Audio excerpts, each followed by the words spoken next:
The glass walls of Meridian Global Systems reflected the Manhattan skyline like a mirror made of light and ambition.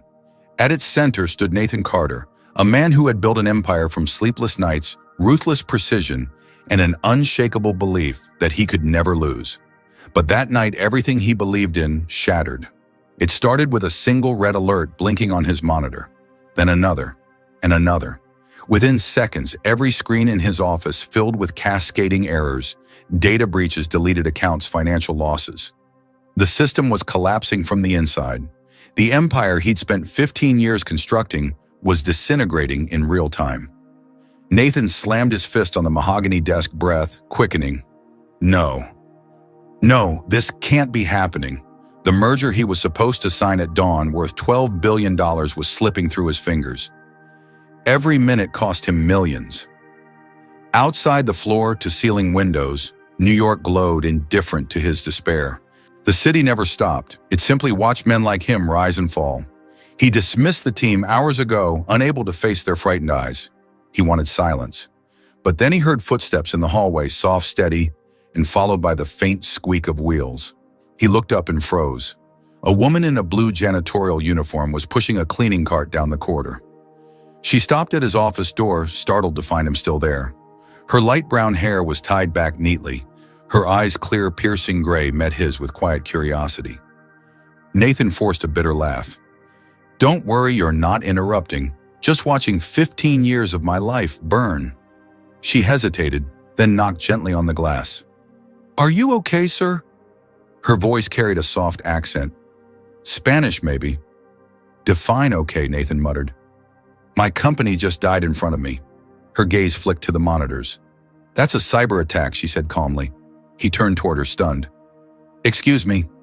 She nodded slightly. "I used to work in cybersecurity. Before life happened. May I take a look?" Nathan blinked. The woman mopping his floors was asking to handle a crisis his own engineers couldn't fix. He wanted to laugh, but there was something in her eyes. Not arrogance, certainty. He stepped aside. "Knock yourself out." She sat, fingers flying across the keyboard with the kind of confidence born of obsession. Her name tag caught the light, Lucy Rivera. Within moments, she was accessing hidden directories Nathan didn't even know existed. "Who are you?" he whispered. "Someone who refuses to let things die before trying to save them," she replied without looking up. "Your backup servers, are they linked to your mainframe?" "No." "Good. That's your miracle." She began typing commands faster. Lines of code streamed by. The chaos on the screen slowly shifted, some directories reappearing, some data returning. For the first time that night, hope flickered in Nathan's chest. Lucy's expression stayed focused. "I'll need full access." Nathan hesitated, then handed her his master key card. "You've got it. Don't make me regret this." She glanced up briefly. "I won't. But when this works, don't forget who was here." That hint of confidence made him smirk despite everything. "Deal." Together they descended to the sub-basement, the server room Nathan once called the heart of Meridian Global. Cold air greeted them, humming with electricity. Lucy's eyes scanned the maze of machines. "We're bringing it back to life," she said. "But I need silence and 6 hours." "Done," Nathan replied. For once, he wasn't the one giving orders. As she worked, he watched her steady, unflinching, tireless. Every keystroke echoed like a heartbeat against the walls. Hours slipped by. Coffee turned cold. When the clock neared 3 a.m., something shifted. The red alerts on the monitors flickered and vanished.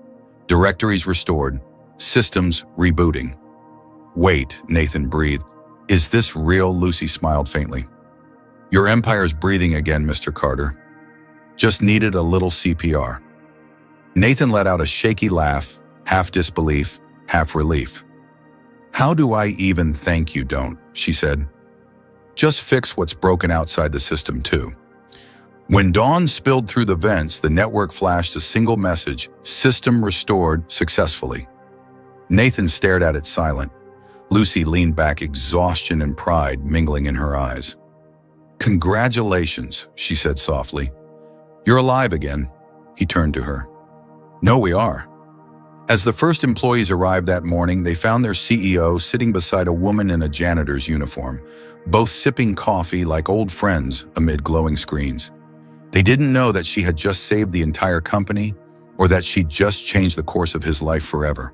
Do you believe people can appear in our lives at the exact moment we need them most? The following morning, the atmosphere inside Meridian Global Systems was unlike anything Nathan Carter had ever felt. Employees whispered as he walked past, unsure what had happened during the night, but aware that something monumental had changed. The servers were alive again.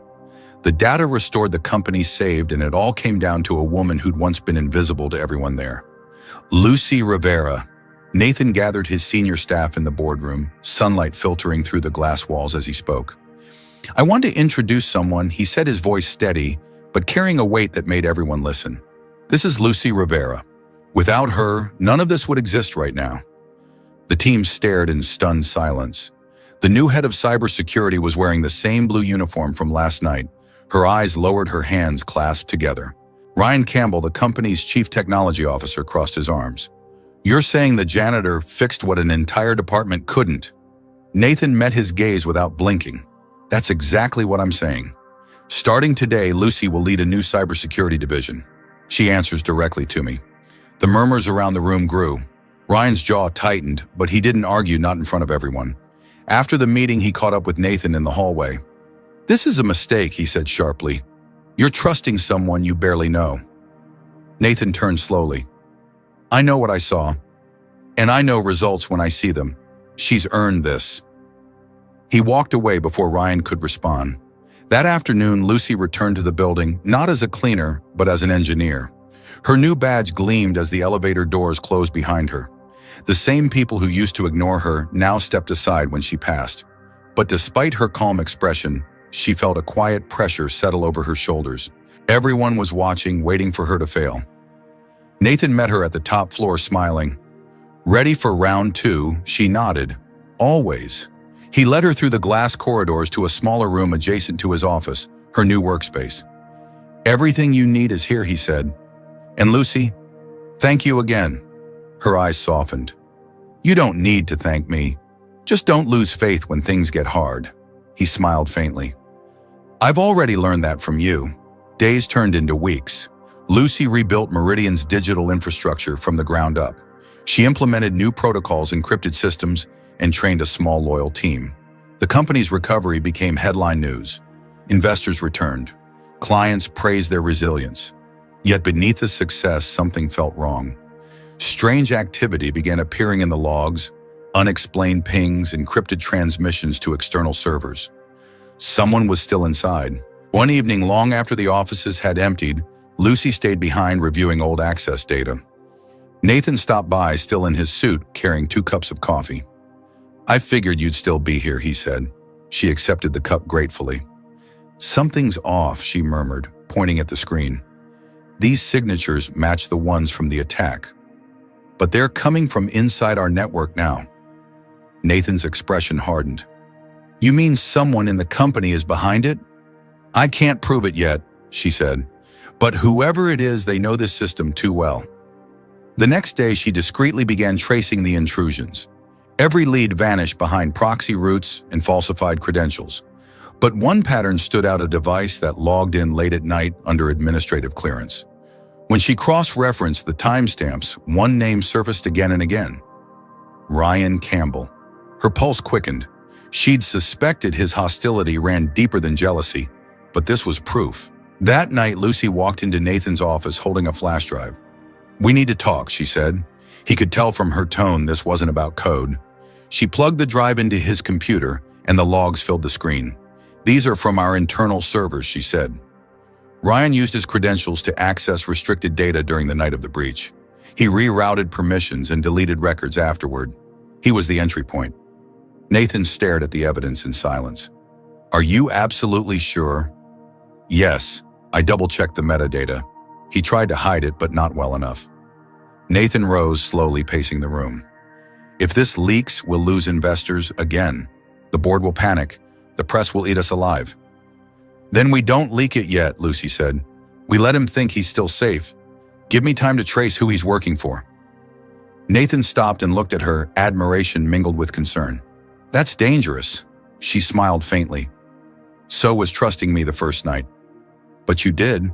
Over the next few days, Lucy played a silent game of cat and mouse. She shadowed Ryan's activity, setting up decoy systems that mimicked valuable databases. Every keystroke he made revealed more about his methods. She barely slept. The more she uncovered, the clearer it became that Ryan wasn't working alone. Someone above him had orchestrated the entire attack. Late one night, as she prepared to leave, her phone buzzed. An unknown number flashed on the screen. The message read, "Stop digging or you'll regret it." Lucy froze. Her reflection stared back from the dark window, calm but defiant. She forwarded the message to Nathan and locked her phone. When he called seconds later, his voice was sharp. "Are you okay?" "I'm fine," she said.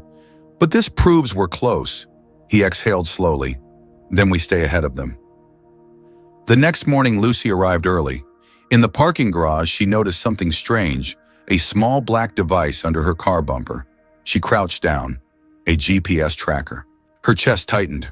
Whoever was behind this knew where she lived, where she went, every move she made.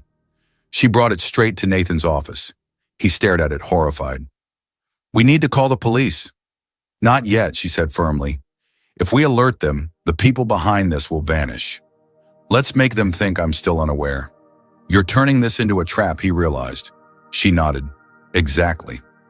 That night, they stayed in the building long after everyone else had gone. Lucy worked at her desk pretending to be absorbed in a dummy file filled with fake data. Nathan waited in his darkened office, watching through the glass walls. The tension was suffocating. Then at 11:40 p.m., the security cameras flickered. Someone was inside. The office door creaked open. Ryan Campbell stepped in, clutching a folder. "Lucy," he said, his tone too casual. "Working late again?"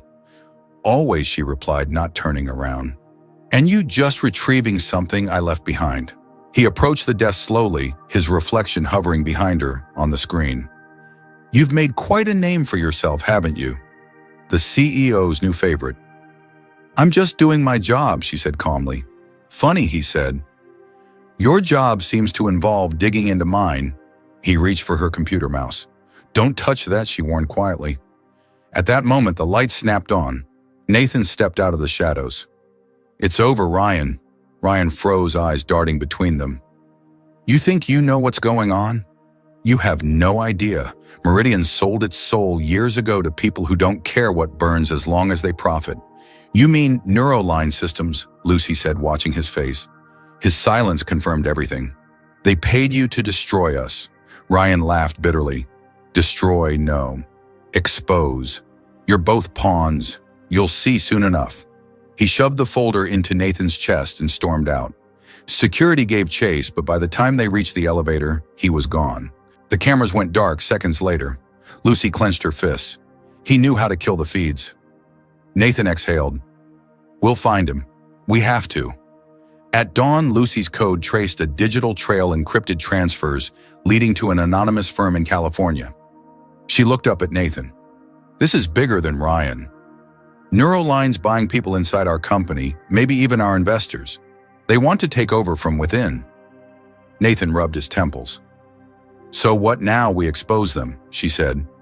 "But on our terms." He studied her for a long moment. "You realize this could destroy both of us." She smiled softly. "Or it could finally set things right." Outside, the New York skyline began to glow with the first light of morning. They stood there in the silence of the server room, surrounded by the hum of machines and the faint echo of trust rebuilding itself in the most unlikely way. Nathan reached for her shoulder. "Lucy, whatever happens next, I need you to know I trust you." Her voice barely rose above a whisper. "Then let's make sure that trust is worth it." Do you think Nathan was right to trust Lucy completely after everything that's happened? The following week, Meridian Global Systems appeared calm on the surface, but Nathan and Lucy knew the storm was far from over. Ryan Campbell had vanished, and every trace they followed led back to Neuroline Systems, the same rival company now aggressively bidding for Meridian's clients. The board demanded answers, the media speculated about internal corruption, and Nathan's faith in his people wavered. Only Lucy remained steady, her mind razor-sharp despite sleepless nights. One evening, Lucy was reviewing encrypted communications when she spotted something, a familiar signature hidden deep inside the network. "It's Valeria Stone," she whispered, realizing the chief financial officer had been involved all along. She was funneling confidential data to Neuroline through an external consulting firm called North Park. Lucy immediately alerted Nathan. "She's the one who kept the door open for them?" Lucy said, her voice cold. Nathan froze. "Valerie. I've known her for years. She's been with me since the beginning." "That's what makes it so dangerous," Lucy replied. "No one suspects loyalty until it turns into betrayal." Nathan agreed to confront her, but Lucy insisted they gather evidence first. For 3 days, she built a digital trap, an isolated server that mimicked Meridian's financial system, filled with decoy files and trackers. The bait was perfect. On the 4th night, the system pinged. Someone was inside. Lucy watched the screen light up with commands streaming from Valerie's credentials. She traced the signal straight to an office in Lower Manhattan. "She's there right now," Lucy said. Nathan didn't hesitate. "We end this tonight." They drove through the empty city streets, the silence heavy between them. When they reached the address, a sleek glass building loomed over them. Inside, the lights were still on. Lucy connected her laptop to the building's network from the lobby and confirmed Valerie was logged in upstairs. Nathan clenched his fists. "Stay behind me." "No," Lucy said. "We do this together." They found Valerie in a corner office, perfectly composed as if she'd been expecting them. "Nathan," she said, her tone almost warm. "You shouldn't be here." He stepped forward. "You sold us out." "You sold me out." She smiled faintly. "I didn't destroy anything that wasn't already rotting. Neuroline offered me freedom, something you never gave me. Freedom doesn't come from betrayal," Lucy said, her voice calm but firm. Valerie turned to her. "And you, Miss Rivera, the miracle worker. Don't you realize you're just a placeholder? When this is over, they'll forget you too." Lucy didn't flinch. "Maybe, but at least I'll know I fought for something real." She pressed a key on her laptop. Valerie's screen froze, a trace alert flashing across the monitor. "Everything you've done is recorded," Lucy said quietly. "The authorities will have the evidence in minutes." Valerie's expression faltered for the first time. "You think this ends with me?" she whispered. "There are people far more powerful than you can imagine." "Maybe," Nathan said, "but tonight it ends with you." Within minutes, federal agents arrived, led by Nathan's legal counsel. Valerie didn't resist. As they escorted her out, she turned to Lucy. "Enjoy your victory while it lasts. Heroes always fall harder." The next morning, the story exploded across every major outlet. Meridian's CFO arrested for corporate espionage linked to Neuroline systems. Investors held their breath, but something unexpected happened. Public sympathy turned toward Nathan and his company. People admired how they had faced betrayal with transparency. Meridian's value surged overnight. The crisis that could have destroyed them became the foundation of something new. When Nathan walked into Lucy's office that afternoon, she was packing up files. "Where are you going?" he asked, half anxious. "Home," she smiled. "For once to sleep, and maybe to remember what daylight looks like." He laughed softly. "You've earned it. More than anyone." She hesitated. "You know, I never planned to stay here forever. I just wanted to fix what was broken." He looked at her quietly. "Then maybe fix one more thing, me." That evening, they stood by the massive windows of Meridian's top floor, the skyline reflecting in their eyes. The company below them buzzed with renewed life. "When I first met you," Nathan said, "I thought you were just someone cleaning up my mess. But you were building something bigger, something I didn't even see." Lucy smiled, looking out over the city lights. "Sometimes it takes losing everything to remember what matters." "And what matters to you now?" he asked softly. She turned toward him. "People who don't give up, even when it hurts." Months passed and Meridian flourished under Lucy's new cybersecurity division. Nathan had the old server room renovated into a research center bearing her name. When he brought her down to see it, her breath caught. "The Rivera Innovation Lab," she read aloud. "You didn't have to. I wanted to," he said, "because this company wouldn't exist without you. And maybe I wouldn't either." Lucy laughed, shaking her head. "You're getting sentimental, Nathan Carter." "Maybe, or maybe I'm just finally honest." He reached into his pocket and pulled out a small box. "You once told me that saving something doesn't mean you own it. It just means you care enough to fight for it." Well, I've been fighting to tell you this. He opened the box a ring, catching the reflection of the server lights. I don't want to lose you. Not as my engineer, not as my friend. I want you to stay because you choose to. Lucy's eyes filled with emotion. I chose this a long time ago, she said softly. You just didn't notice. Nathan smiled, slipping the ring onto her finger. Then I'm finally paying attention. The story of Meridian's rebirth spread far beyond Wall Street. It became a tale about redemption, trust, and the power of ordinary courage. Investors called it the miracle recovery, but for Nathan and Lucy, it was never about the numbers. It was about learning that sometimes the most extraordinary people are the ones nobody sees until the night everything falls apart. That night, they walked out of the building together under a soft drizzle, the lights of New York shimmering around them. For the first time in years, Nathan didn't think about stock prices or competition. He thought about the woman who had shown him what it meant to believe again. Lucy slipped her arm through his. You know, she said with a faint smile, I think miracles don't come from the sky. They come from people who refuse to quit. Nathan looked at her, his voice low. Then you're the only miracle I'll ever need. Do you believe that sometimes the people who seem least important can change everything? How did this story make you feel? Did it surprise you or move you? If it touched you, type the number 100 in the comments to let me know you felt it too. Tell me what country you're watching from, and please share this story with someone who still believes in second chances.